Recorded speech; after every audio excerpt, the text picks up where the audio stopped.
ராகவ் வந்து அபிகிட்ட கேட்குறாரு, இந்த மாதிரி வந்து இங்கே பாரு, உனக்கு லவ்வோட ஃபீலிங்ஸ்லாம் ஒன்றுமே தெரியாது, அதனால சும்மா இரு, அவங்கள போய் டிஸ்டர்ப் பண்ணாதுன்றாரு. எனக்கு தெரியாதா, நீங்கள் ரொம்ப தான் ஓவராக பண்ணுறீங்க அப்படி சொல்லிட்டு இருக்காங்க.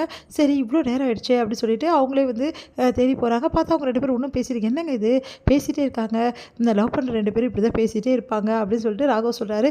இப்படியே பேசிட்டு இருந்தா வீட்டில் எல்லோரும் தேடி வந்துடுவாங்க அப்படின்னு சொல்லிட்டு உடனே போயிட்டு அபி வந்து அணுவை கூப்பிட்றாங்க, வா அணு போகலாம் அப்படின்னு சொல்லி. ஒரு நிமிஷம்ன்றாங்க, அதெல்லாம் அப்புறம் பேசிக்கலாம், டைம் ஆச்சு, குட்டி பாஸ் விடுங்க குட்டி பாஸ், நாங்கள் போனோம், வீட்டில் பிரச்சனை ஆகிடும், அப்புறமா கடைசி வரைக்கும் ரொம்ப பிரச்சனையாகி அதுக்கப்புறம் நீங்கள் சந்திக்க முடியாது அப்படின்னோடனே, என்னடி இப்படி சொல்கிற அப்படின்னு. ஆமாம் அப்படி சொல்கிறாங்க.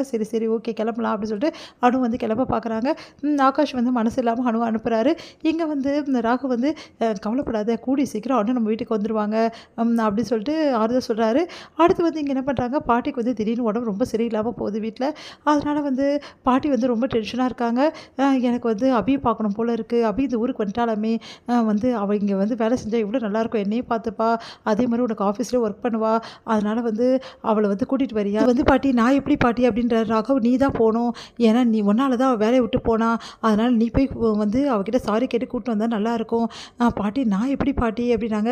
எனக்காக பண்ண மாட்டியா அப்படின்னோடனே, சரிங்க பாட்டி உங்களுக்காக பண்ணுறேன் அப்படின்னு சொல்லிட்டு ராகவ் வந்து ப்ராமிஸ் பண்ணுறாரு.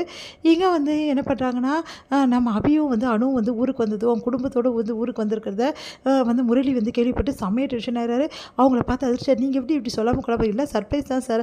எனது சர்ப்ரைஸா, ஐயோ இவங்க இங்கே வந்துட்டாங்களே, இந்த விஷயம் வந்து ஆகாஷ்க்கு தெரிஞ்சால் விடவே மாட்டாடே, இப்படி பண்ணிட்டாங்களே அப்படின்னு சொல்லிட்டு செம்மையாக டென்ஷன் ஆகிறாரு முரளி. இங்கே வந்து என்ன பண்ணுறாங்கன்னா, நம்ம அபியை வந்து கூப்பிட்றதுக்காக வந்து நம்ம ராகவ் வந்து போகிறாரு.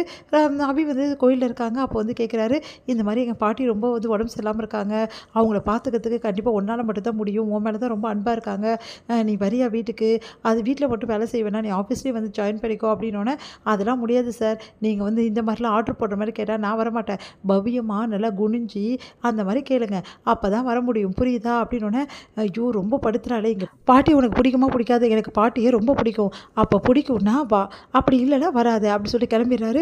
பார்த்தீங்களா இவரை உதவி கேட்க வந்தாலும் இப்படி பண்ணுறாருன்னு சொல்லிட்டு அப்படி சொல்லிட்டு அபி டென்ஷன் ஆகிறாங்க. அடுத்து வந்து அஞ்சலியும் வந்து நம்ம அபியை பார்த்து, இந்த மாதிரி பாட்டிக்கு உடம்பு சரியில்லை, நீ தான் வந்து பார்த்துக்கணும் அப்படின்னு சொல்லிட்டு ரெக்வஸ்ட் பண்ணுறாங்க.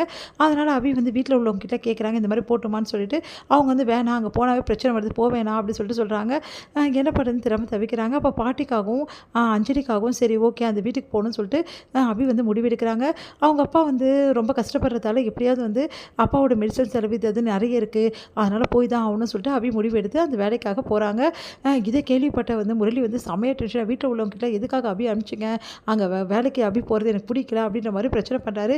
இங்கே பாருங்கள் சார், உங்களுக்கு பிடிக்குதோ பிடிக்கலோ நான் வேலைக்கு அங்கே தான் போவேன்னு சொல்லிட்டு அபி சொல்லிடுறாங்க. அதனால் முரளி செமையாக டென்ஷன் ஆகிறாரு. அவங்க வீட்டில் என்ன பண்ணுறாங்க, ஃபோட்டோலாம் சுத்தம் பண்ண சொல்கிறாங்க பாட்டி. அதே மாதிரி சுத்தம் பண்ணிகிட்டு இருக்காங்க. கரெக்டாக அந்த டைமில் ஃபோட்டோ உடைய போது கரெக்டாக அபி வந்து காப்பாற்றிடுறாங்க. பார்த்துங்க அப்படின்னு சொல்லிட்டு ஃபோட்டோலாம் எடுத்து கொடுக்குறாங்க. இதை பார்க்குற பாட்டி ரொம்ப சந்தோஷப்படுறாங்க. வீட்டுக்கு முதல் நாள் வந்திருக்கா, இப்போவே நல்ல விஷயங்கள் பண்ணுறா, எவ்வளோ நல்ல பொண்ணு இவ அப்படின்னு சொல்லிட்டு சந்தோஷப்பட்டு ராகவ் கிட்ட சொல்கிறாங்க. ராகவ் அவள் யார் ஃபோட்டோ காப்பாற்றிருக்கா பார்த்தியா அப்படின்னு சொல்லிட்டு அந்த ஃபோட்டோ எடுத்து காட்டுறாங்க. ராகவ் வந்து அதிர்ச்சி அடைகிறாரு. இதோடு முடியுது.